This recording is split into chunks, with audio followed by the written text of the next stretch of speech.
Kita berdoa, Tuhan bantulah kami untuk mengerti firman-Mu, sehingga kami mampu melakukan kehendak-Mu. Di dalam nama Yesus Kristus kami berdoa, amin.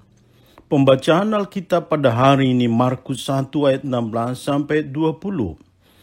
Ketika Yesus sedang berjalan menyusur danau Galilea, Ia melihat Simon dan Andreas, saudara Simon. Mereka sedang menebarkan jala di danau sebab mereka penjala ikan. Yesus berkata kepada mereka, "Mari, ikutlah aku dan kamu akan kujadikan penjala manusia." Lalu mereka pun segera meninggalkan jalannya dan mengikuti Dia.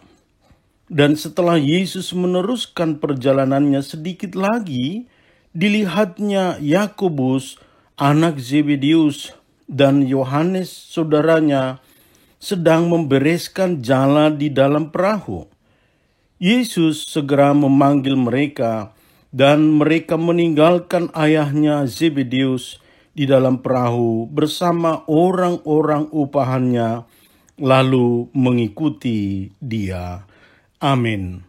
Saudara kekasih, mengapa ada orang menjadi merasa sangat takjub, menjadi terpesona pada sebuah lukisan, sebuah gambar, sehingga rela menghabiskan biaya yang sangat besar untuk memilikinya? Mengapa ada orang menjadi merasa sangat takjub dan terpesona ketika mendengar sebuah alunan musik atau suara penyanyi tertentu, sehingga rela menghabiskan waktu dan biaya yang sangat besar demi mendengar musik tersebut? Mestilah disadari bahwa setiap orang memiliki tipikal kepribadian. Ada yang disebut tipikal audio, ada yang disebut tipikal visual, sehingga ketika mereka mendengar atau melihat objek yang sesuai dengan karakteristik kepribadiannya, maka momen melihat atau mendengar yang ada akan menjadi momen perjumpaan yang menakjubkan kepribadiannya. Maka, apa yang membuat Simon, Andreas, Yakobus, Yohanes dengan segera meninggalkan jala, meninggalkan perahu, meninggalkan ayahnya? Sebab dalam kitab Markus tidak diungkapkan adanya sebuah dialog atau proses negosiasi atau tawar-menawar sebagai upaya untuk meyakinkan keempat nelayan Galilea tersebut pada panggilan mengikut Yesus. Dikatakan bahwa ketika Yesus menyusur danau Galilea, lalu melihat Simon, Andreas, Yakobus, Yohanes, maka pada saat itulah Yesus menganggap penting untuk memanggil mereka menjadi pengikutnya. Sebuah panggilan yang menempatkan mereka pada suatu perintah imperatif untuk menaati aturan Yesus sesuai dengan kapasitas, talenta, karakter personalnya masing-masing. Itu sebabnya penulis kitab Markus memakai istilah kata melihat, sebagaimana pada ayat 16 dan 19 dengan kata Eden, sebuah istilah yang mengandung makna melihat dengan pengetahuan atas persepsi tertentu yang melebihi ukuran pengetahuan yang biasa ketika melihat sesuatu. Jadi, ketika Yesus melihat mereka berempat, sesungguhnya Yesus sudah melakukan proses yang melampaui asesmen, sebagaimana biasanya dilakukan oleh perusahaan-perusahaan masa kini untuk mengetahui kecerdasan IQ, intellectual quotient, emotional quotient, kecerdasan finansial, keterampilan profesional. Itu berarti Yesus melihat keempat nelayan ini bukan hanya sekedar nelayan, tetapi Yesus melihat keempat nelayan ini dengan persepsi tertentu yang berkaitan pada potensi diri, kemampuan, kapasitas, karakter personalnya masing-masing yang akan dijadikan oleh Yesus untuk menjawab kebutuhan yang urgen, kebutuhan mendesak untuk pemberitaan pada pertobatan dan pemberitaan bahwa kerajaan Allah sudah dekat. Itulah berita utama dan sesuatu yang mendesak dalam teologi Markus mengenai kerajaan Allah. Maka kehadiran dan panggilan Yesus dalam kehidupan mereka berempat sebagai nelayan adalah sebuah anugerah dari Allah, sehingga mereka secara pribadi-pribadi dapat mengalami perjumpaan, lalu melihat dan mendengar suara Yesus yang menggetarkan hati mereka. Sebuah perjumpaan transformatif yang membangkitkan gairah, semangat, keinginan, dan nalar serta keberanian untuk memutuskan hal terpenting dalam hidup mereka masing-masing.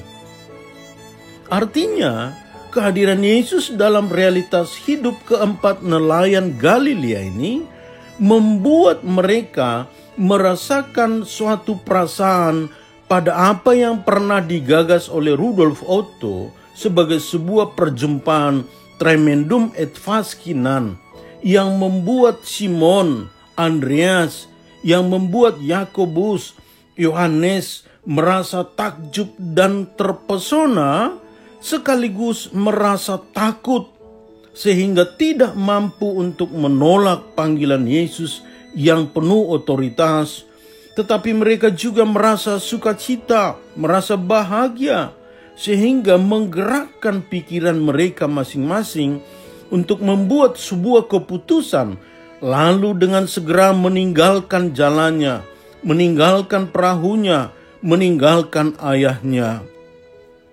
Jadi, perasaan tremendum et fascinan adalah sebuah panggilan sebagai anugerah. Itulah yang membuat mereka sebagai orang yang bersaudara tetap menjadi bersaudara dan terhisap untuk segera membuat keputusan meninggalkan jala, meninggalkan perahu, tetapi tidak kehilangan relasi sebagai saudara. Sebuah keputusan yang didorong oleh sebuah keyakinan atas pertimbangan yang kuat dan menjadi pendirian untuk segera bergerak menjadi pengikut Yesus.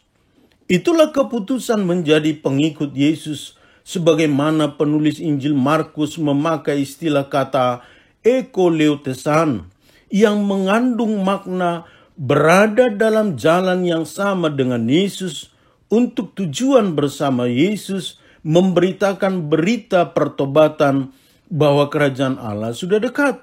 Sebuah keputusan untuk berada dalam peziarahan hidup di dalam Yesus, walaupun perjalanan itu dianggap tidak jelas, tetapi untuk tujuan pada identitas baru dari sebelumnya sebagai penjala ikan, yaitu menjadi penjala manusia, agar dengan metode penjala itu sebanyak mungkin orang dapat dibawa kepada Yesus, sehingga banyak orang bertobat, berada pada jalan Yesus, mengikut Yesus dalam kerajaan Allah.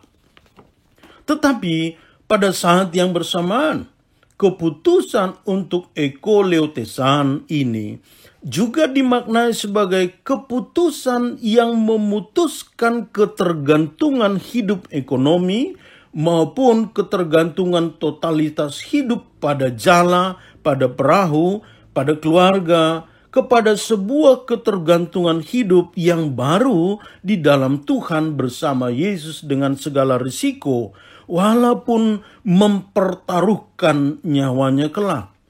Maka dalam konteks itulah kita dapat memaknai ungkapan Dietrich Bonhoeffer bahwa mengikut Yesus adalah anugerah, pemberian atas otoritas Tuhan, sebuah anugerah dari Allah, tetapi bukan anugerah murahan. Bapak Ibu Saudara kekasih, dalam minggu ini disebut Minggu Epifani, Minggu penyataan diri Allah, bahwa Allah menjadi manusia di dalam Yesus Kristus melalui Roh Kudus, selalu hadir menyatakan dirinya dalam kehidupan kita masing-masing. Dan kehadiran Allah itu menjadi momentum perjumpaan tremendum et fascinan, momentum membangkitkan semangat, gairah, sekaligus ketakjuban yang menangkap kita sesuai dengan kapasitas kita masing-masing. Dan penglihatan Yesus kepada keempat murid maupun penglihatan Tuhan pada kita pribadi lepas pribadi bukanlah pada kualifikasi akademis, bukan pada aspek popularitas, bukanlah pada aspek materi, kuasa maupun pengaruh.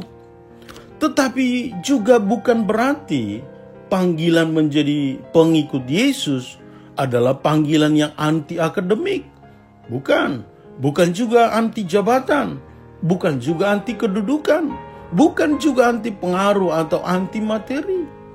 Sebab makna panggilan menjadi pengikut Yesus didasarkan pada panggilan, ketetapan, anugerah, karena Yesus melihat keempat murid, karena Yesus juga melihat kita saat ini pada persepsi tertentu, pada penglihatan bahwa kita diberi talenta, karunia, karakter personal sebagai pengikut Yesus untuk berjalan dan hidup di dalam Yesus. Tetapi persoalannya, apakah kita masih terpesona? Apakah kita masih merasa tremendum et fascinan? Apakah kita masih takut dan takjub untuk mendengar dan melihat panggilan Yesus dalam diri kita masing-masing? Sehingga kita menjadi sadar dan taat sepenuh untuk berjalan dalam jalan Yesus, mengikut Yesus. Itulah panggilan saat ini, sehingga seorang arsitek atau tukang akan meyakini berjalan bersama dalam Yesus untuk membangun kerajaan surga di dunia ini. Seorang petani akan berjalan di dalam Yesus untuk merawat dan menumbuhkan umat Tuhan agar tetap menikmati makanan yang memuliakan Tuhan dalam kerajaan Allah di dunia ini. Seorang dokter, perawat, para medis akan berjalan bersama Yesus mengobati luka dan menyembuhkan orang berpenyakit, menemukan vaksin penangkal COVID-19, sehingga banyak orang disembuhkan dalam kerajaan Allah di dunia ini. Seorang YouTuber, para milenial yang akrab dengan gadget, media sosial, ada Facebook, ada Instagram, ada Twitter, akan dapat memberitakan berita Injil yang membawa kepada pertobatan demi kerajaan Allah. Atau apapun profesi kita saat ini, diingatkan dan disadarkan untuk mengikut Yesus, berada pada jalan Yesus walaupun mengalami masalah korban, mengalami banyak masalah demi membangun, merawat, menumbuhkan pertobatan hidup manusia dalam berjalan bersama Yesus di dalam kerajaan Allah di dunia ini. Amin.